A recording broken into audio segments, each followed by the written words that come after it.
नवीन घडामोडी पाहण्यासाठी आपल्या बारामती झटका या यूट्यूब चॅनलला सबस्क्राईब करा व बेल आयकॉन दाबा, म्हणजे ताज्या घडामोडी आपणापर्यंत पोहोचतील. मार्कडवाडी येथे होम मिनिस्टर खेळ खेळूया पैठणीचा हा कार्यक्रम उत्साहात संपन्न झाला. या कार्यक्रमाचे आयोजन सोलापूर जिल्हा परिषदेच्या समाज कल्याण समिती सभापती सौ संस्कृताई राम सातपुते यांच्या वतीने करण्यात आले होते. हा कार्यक्रम मानखटाव महिला अध्यक्षा सौ सोनियाताई जयकुमार गोरे, सोलापूर जिल्हा परिषदेच्या महिला व बालकल्याण समिती सभापती ॲडव्होकेट अमृता वाघे यांच्यासह अनेक मान्यवरांच्या प्रमुख उपस्थितीत संपन्न झाला. माळशिरस तालुक्याच्या पश्चिम भागात मार्कडवाडी ग्रामपंचायत हद्दीत तामशीदवाडी व सदाशिवनगर गावांच्या सीमेलगत असणारा स्वयंभू, जागृत, भाविक भक्तांना नवसाला पावणारा हनुमान आहे.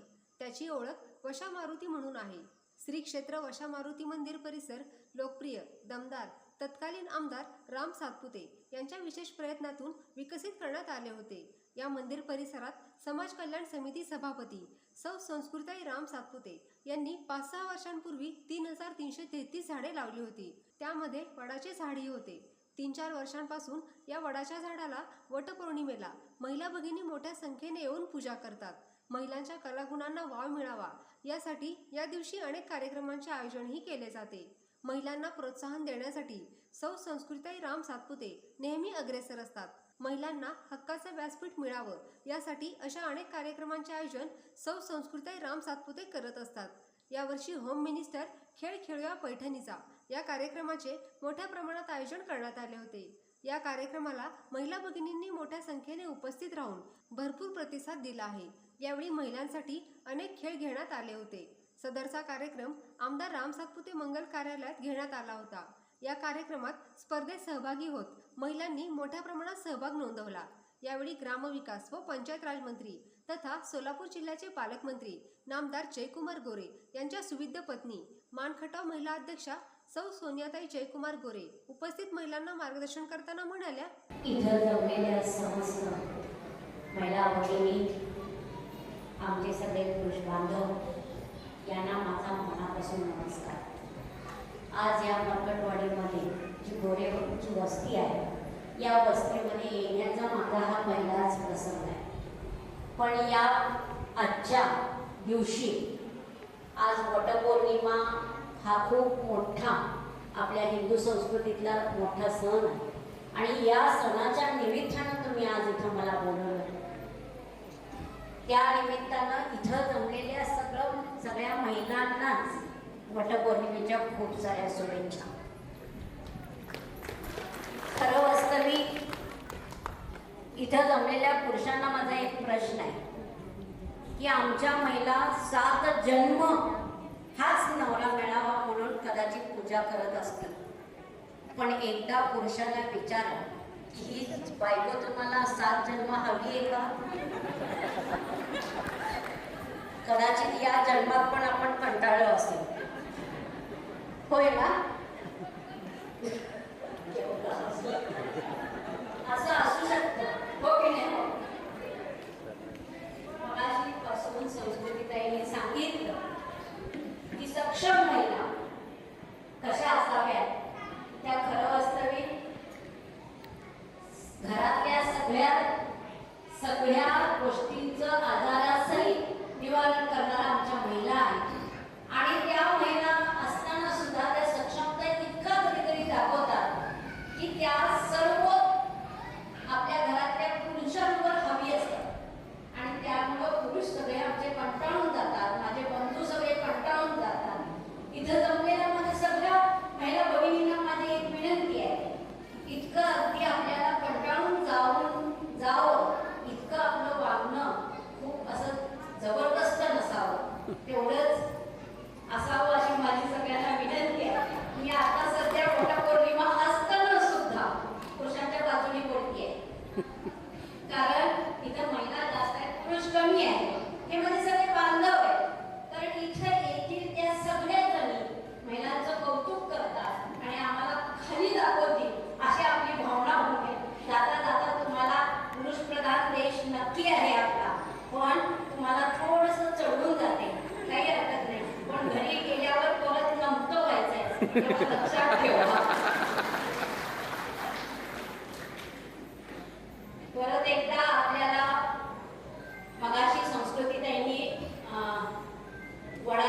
पूजा का करायची याच्याविषयी पण सांगितलं, वटपौर्णिमा का असावी याच्याविषयी पण सांगितलं. ह्या सगळ्या काल्पनिक कथा आहेत. पूर्वीच्या काळी आपल्याला ऋषी मुनींनी सांगितलेल्या कथा आहेत. पूर्वीपासून आपल्या संस्कृतीवर काही पगडा पडावा, काही आपण चांगल्या धार्मिक भावनेनं आपला संसार सुरळीत व्हावा, अशा गोष्टी चांगल्या पद्धतीनं घडत जाव्या म्हणून ह्या सगळ्या कथा आहेत. त्या खऱ्याही असतील, काल्पनिक पण असतील, संस्कृतीतही, पण आपण त्याचा आजपर्यंत अवलंब करत इथपर्यंत आलोय. पण खरी गोष्ट अशी आहे की वडाची पूजा करत असताना वडाचं महात्म्य एवढं मोठं आहे की वड हे आयुर्वेदिक दृष्ट्या सगळ्या वृक्षांमध्ये अगदी उच्चस्थानी असणारा असा हा वृक्ष आहे. आणि या वृक्षाखाली ऑक्सिजनचं प्रमाण जास्त आहे. आणि त्या वडाच्या झाडाखाली जाऊन आपण पूजा केली तर पुरुषांचं आरोग्य नाही, महिलांचं आरोग्य चांगलं होतं म्हणून जायचा तर प्रघात आहे. पण आपल्या नवऱ्याचं आयुष्य त्याच्यामुळं वाढतं अशी एक काल्पनिक कथा आपल्यामध्ये रुजवली आहे. आणि त्याच्यामुळं आपण शेवटी काय नवरा सर्वस्व आहे आपलं नवरा म्हणजे. आणि त्याचं आयुष्य वाढलं तर कदाचित आपलं आयुष्य त्याच्याबरोबर चांगलं होऊ शकतं. अशा कल्पनेतून महिलांना ती एक अशी प्रघात घालून दिली की वटपौर्णिमेचं पूजा केल्यानंतर तिथं जाऊन आपल्या नवऱ्याचं आयुष्य वाढतं. पण तुम्हाला मी सांगू का, नवऱ्याबरोबर आपल्या सगळ्या घरादारातल्या लोकांचं आरोग्याच्या दृष्टीनं आयुष्य वाढावं अशी प्रार्थना आपण वडाला करावी. नवऱ्याचं आयुष्य तुम्ही चांगले वागला तर असंही वाढणार आहे. आपण चांगले नाही वागलो तर कदाचित त्याच्यात कमी होऊ शकते. पण आपण पूजा करत असताना अशीच भावना आपल्या मनामध्ये असावी की आपल्या सर्व घरादाराचं आयुष्य चांगलं व्हावं म्हणून आपण ती पूजा केली पाहिजे. आणि तिथं जाण्यानं, तिथं फेऱ्या घालण्यानं आपल्या आरोग्याचं खरं असते. स्त्रियाच्या स्वतःच्या आरोग्याच्या दृष्टीनं ते एक खूप चांगलं असतं. म्हणून ती पूजा करायची आहे. ती वर्षातच नाही, वडाच्या झाडाखाली कायम जात चला, आपलं आयुष्य असंच वाढेल. आणि त्याची कायम पूजा केली तर अजून नवऱ्याचं सुद्धा आयुष्य वाढेल. अशा भावना घेऊन, पॉझिटिव्हिटी घेऊन आपण ज्यावेळेला घरी जातो तेव्हा आपोआप घरातल्या सगळ्यांचं आयुष्य वाढतं. अशी भावना घेऊन मी जात असते नेहमी. मगाचपासून मला सांगताय की वहिनी तुम्ही सगळ्यांच्या बरोबर वडाची पूजा करा, पण मी वडाची पूजा तशी करणाऱ्यापैकी नाही. मी वडाची पूजा असंच नमस्कार करून कायम वडाच्या झाडाखाली जाऊन पूजा करत असते. त्याच्यासाठी ठराविक दिवस करायचं कारण नाही, पण आपण एकत्र येण्याचं एक निमित्त लागतं. आणि अशा निमित्तानं चांगलं नटणं, कारण आपण नवऱ्यासाठी पूजा करतो मग ठेवलेली साडी नेसणार, आपण घरातल्या सगळ्यांसाठी पूजा करतो तरी सुद्धा आपण घरातली ठेवलेली साडी नेसणार, हे निमित्त झालं.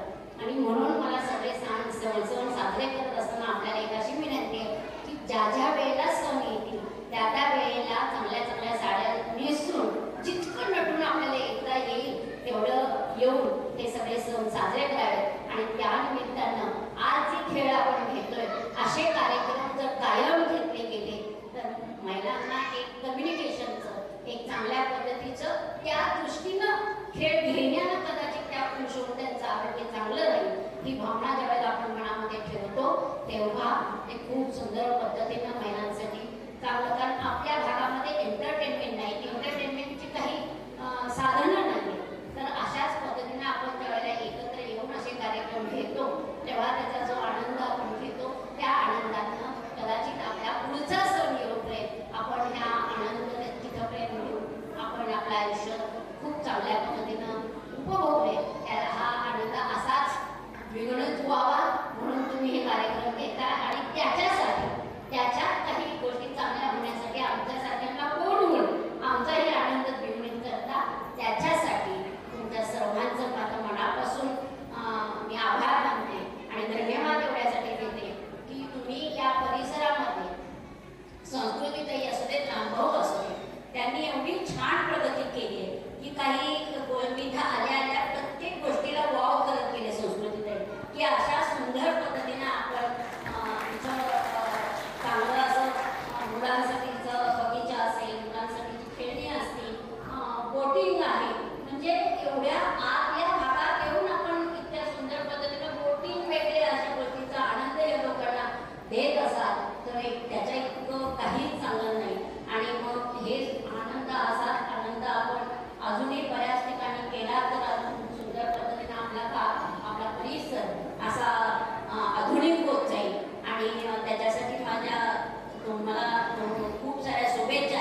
तर्फे आपण देत जाऊ असं एक आश्वासन देईन आणि इथून पुढच्या काळात काही अडचणी आपल्या ज्या आहेत त्या सोडवण्याचं पण मी आश्वासन आपल्याला देते.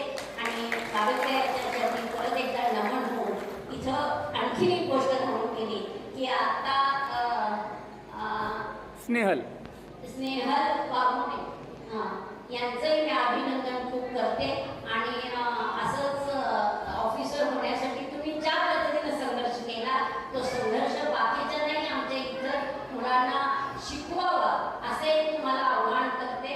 आणि इथून पुढच्या काळात हा परिसर आता आणखी तुम्ही काही मुलं अशी तयार करावी हे आपलं कर्तव्य आपण पार पाडण्यासाठी मी तुम्हाला खूप काही पुढच्या वाटचालीसाठी शुभेच्छा देते. आणि इथं जमलेल्या स्टेजवरच्या सगळ्या मान्यवरांना इतकी लहान अशी ही मुलगी आपली सभापती झाली आहे तिला पण मी खूप साऱ्या शुभेच्छा देते. आणि संस्कृतीताई तुम्हाला तर ऑलवेज खूप साऱ्या शुभेच्छा आहेतच, कारण रामभाऊची माझी ओळख खूप दिवसापासून आहे. आपण अनेक भेटत गेलोय, पण इथून पुढच्या काळात रामभाऊ भाऊंच्या वतीनं खूप सारं आपल्या सगळ्या ह्या संघर्षामध्ये प्रगती करत राहील. तुमचा संघर्ष मला खूप माहिती आहे. खूप मोठा या परिसरामध्ये आपल्याला संघर्ष करावा लागतो, अर्थात सगळ्यांनाच करावा लागतो.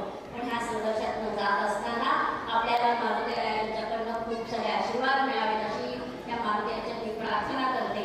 आणि आपण परत एकदा मी काही थोड्या गोष्टी करून गेले पण डोक्यात न ठेवता त्याच्यासाठी थोडा इकडं तिकडं करून परत एकदा अशी पूजा करत राहावा. आपली काही संस्कृती आपल्याला विसरता येत नाही. आपली संस्कृती आपल्याला हिंदू संस्कृतीप्रमाणे आपल्याला पुढं जायचं असतं. आणि त्याच्यासाठी तुम्हाला परत एकदा शुभेच्छा देते आणि थांबते. जय हिंद, जय महाराष्ट्र आणि जय हो. मान खटाव महिला अध्यक्षा सौ सोनियाताई जयकुमार गोरे यांनी उपस्थित महिलांना मार्गदर्शन केल्यानंतर होम मिनिस्टर खेळ खेळूया पैठणीचा या कार्यक्रमात खेळ खेळून मनमुराद आनंद घेतला.